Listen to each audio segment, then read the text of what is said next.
Greetings, welcome back to the channel Humanity, Facts and Mysteries. History often presents nations as clean, unified stories, one people, one culture, one origin. But beneath the surface of many modern states lie older layers, forgotten layers, peoples whose existence does not fit the official narrative, whose memory had to be buried in order for a new identity to be built. There is one such people in East Asia, a people whose appearance did not match their neighbors, whose language could not be classified, whose beliefs were older than temples, older than emperors, older than the idea of a unified nation. They lived on islands now associated with one of the most homogeneous countries in the world. They are the Ainu. But what if I told you that Japan was not always Japan?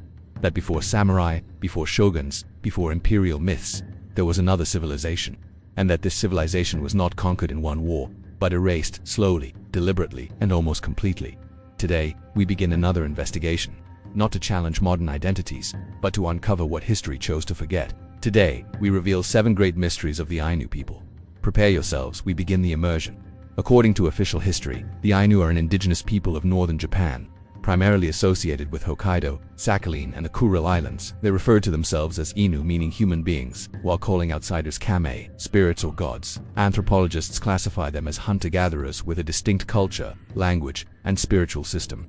Their language is considered a language isolate, unrelated to Japanese or other known families. The Ainu practiced animistic beliefs centered around nature spirits, or kame. Their population declined drastically during the modern era, and today only a small number of people identify as Ainu. Officially, they are remembered as a marginalized indigenous group absorbed into Japanese society during the 19th and 20th centuries. Dossier closed. The facts appear simple. Too simple, because they avoid the most disturbing question of all: who lived on these islands before the Japanese state existed? To answer this, we must go deeper. The first mystery is the mystery of origin. Where did the Ainu come from? Official archaeology links them to the Jomon culture, a prehistoric population that inhabited the Japanese archipelago for thousands of years. The Jomon were not primitive. They produced some of the oldest pottery in the world, dating back more than 10,000 years. Genetic studies reveal that modern Japanese populations carry only a partial Jomon heritage. The Ainu, however, retain a much higher concentration. This suggests that the Ainu are not a peripheral group. They are descendants of the original inhabitants of Japan. The mystery is not that they existed. The mystery is why they were reclassified as outsiders in their own land. The second mystery lies in appearance. Early European observers described the Ainu as physically distinct from neighboring East Asian populations. Thicker beards, different facial structure, body hair uncommon in Japan. This led to controversial theories linking them to ancient Eurasian or even Caucasoid populations. Modern genetics rejects simplistic racial explanations, yet confirms deep divergence. The Ainu are not Japanese who became isolated.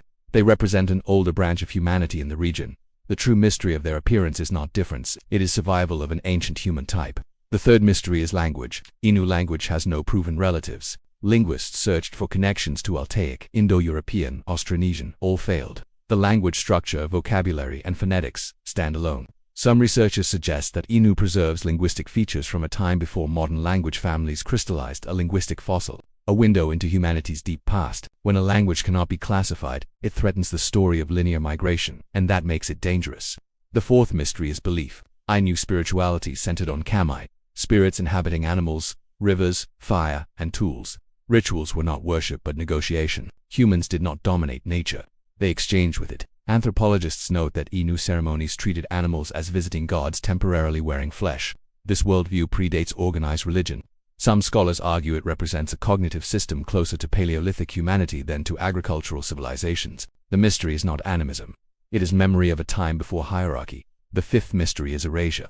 Unlike many indigenous peoples, the Ainu were not destroyed in a single conquest. Instead, their identity was gradually dissolved. Land confiscation, language bans, forced assimilation, children educated away from tradition. By the time Japan entered the modern world, the Ainu had already been written out of the national story. This was not accidental. A unified national identity required a single origin myth. The Ainu contradicted it. The sixth mystery is silence. For centuries, Japanese historical chronicles barely mention the Ainu. When they do, they describe them as barbarians, outsiders, or remnants. Modern historians recognize this as deliberate marginalization. Control of history is control of legitimacy. If the Ainu were acknowledged as first inhabitants, the foundation of the state narrative would shift. The mystery here is not what was said, but what was not allowed to be said. The seventh and final mystery is survival. Despite near-total cultural destruction, Ainu identity did not vanish completely. Rituals survived in fragments. Stories endured. Genetic memory remained. In recent decades, Ainu descendants began reclaiming language, traditions, and recognition. This survival challenges a powerful assumption that erasure is permanent. The true secret of the Ainu is resilience without power. 7 mysteries, 7 keys to understanding a people history tried to forget. The mystery of origin that reveals the first inhabitants of Japan. The mystery of appearance that preserved ancient humanity. The mystery of language without relatives. The mystery of belief before religion. The mystery of erasure without massacre. The mystery of silence in official history. And the mystery of survival against oblivion. We began with a question. Who lived on these islands before Japan existed? Now the answer is clear. Japan did not emerge from emptiness. It emerged over something older. The Ainu were not a footnote. They were the foundation. The history of the Ainu is not just a tragedy. It is a warning that modern nations are often built not only by remembering, but by forgetting. And that the most dangerous histories are not the ones filled with blood, but the ones erased quietly. History still holds many secrets, and this was only one of them. Which people should we investigate next? Write your thoughts in the comments. Subscribe to Humanity Facts and Mysteries, and remember, what is forgotten does not disappear. It waits.